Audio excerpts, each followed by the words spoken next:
ഒരു ബുദ്ധിമുട്ടേറിയ സമയത്ത് നമ്മൾ ആശ്രയമാക്കിയ ആളുകളാണ് ഈ കൂട്ടം മനുഷ്യർ, അവിടെ സമരം ചെയ്യുന്നവർ. അവരോട് ഈ നിലയ്ക്കാണോ അവർ ഉയർത്തുന്ന പ്രശ്നത്തെ പരിഹരിക്കാനായി സർക്കാർ സമീപിക്കേണ്ടത്? ആദ്യമായും ഈ ചർച്ചയിൽ നിങ്ങൾ സ്വീകരിക്കുന്ന നിലപാട് കഠിനമായിട്ട് അപലപിക്കേണ്ടതാണ്. അയ്യോ കഷ്ടം. ഇപ്പോൾ ഏതെങ്കിലും ചർച്ചയിൽ പങ്കെടുക്കുന്ന ഒരാൾ ഇവരെ തടസ്സപ്പെടുത്താൻ CPM ശ്രമിക്കുന്നു എന്ന് ആക്ഷേപം ഉന്നയിച്ചാൽ എനിക്ക് മനസ്സിലാവും. എന്നാൽ റാഷിദ് തന്നെ നേരിട്ട് നിങ്ങളെ തടസ്സപ്പെടുത്തുന്നത് CPMകാരാണോ എന്ന് ചോദിക്കുന്നതിന് നിങ്ങൾക്ക് എന്താ അധികാരം?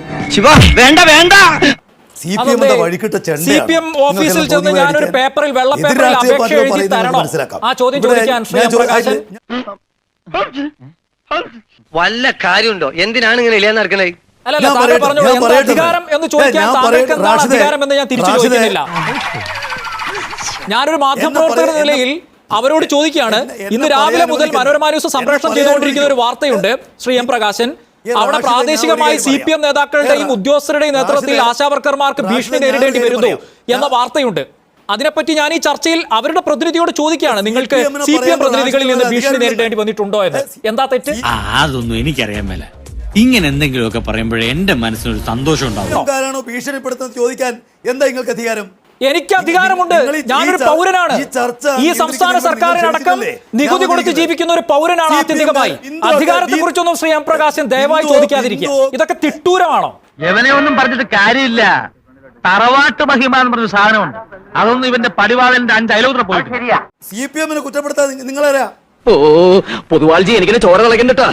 കുറ്റപ്പെടുത്തലാണോ? CPM പ്രവർത്തകരാണോ ഇതിന്റെ പിന്നിൽ എന്ന ചോദ്യം നിങ്ങൾക്കെതിരാണ് ബേജാർ. അത് കേൾക്കുമ്പോഴേക്ക് ശ്രീ എം പ്രകാശൻ എന്ത് പറ്റിയടാ? CPM ഭീഷണിപ്പെടുത്തുന്നുണ്ടോ എന്ന് ചോദിച്ചു കഴിഞ്ഞാൽ അതിന്റെ ഏറ്റവും പ്രധാനപ്പെട്ട ഉത്തരം പറയേണ്ട വ്യക്തികളോട് ചോദിച്ചു കഴിഞ്ഞാൽ CPMനെതിരാണ് ബേജാർ. ഇല്ലെങ്കിൽ ഇല്ല, ഉണ്ടെങ്കിൽ ഉണ്ട്. അത്രക്ക് എടുത്താ പോരെ? അത് അതല്ല ഉദ്ദേശം. നിങ്ങള് കാര്യങ്ങൾ സത്യസന്ധമായിട്ട് കാണണം. ഉമ്മൻചാണ്ടി ഗവൺമെന്റ് ഭരിക്കുന്ന 7 കൊല്ലങ്ങൾക്ക് മുമ്പ് ഈ കേരളത്തിലെ ആശാവർക്കർമാർക്ക് കിട്ടിയ വേതനം 1000-ൽ താഴെയാണ്.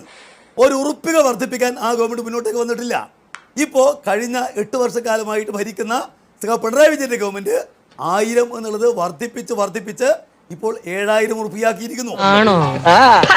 ഇവിടെ നിങ്ങൾ കാണാൻ വേണ്ടി കഴിയും, ഇന്ത്യയിൽ ഏറ്റവും കൂടുതൽ ആശാവർക്കർമാർക്ക് റെമ്യൂണറേഷൻ കൊടുക്കുന്നത് ഈ പറയുന്ന കേരള ഗവൺമെന്റ് ആണ്. അല്ല,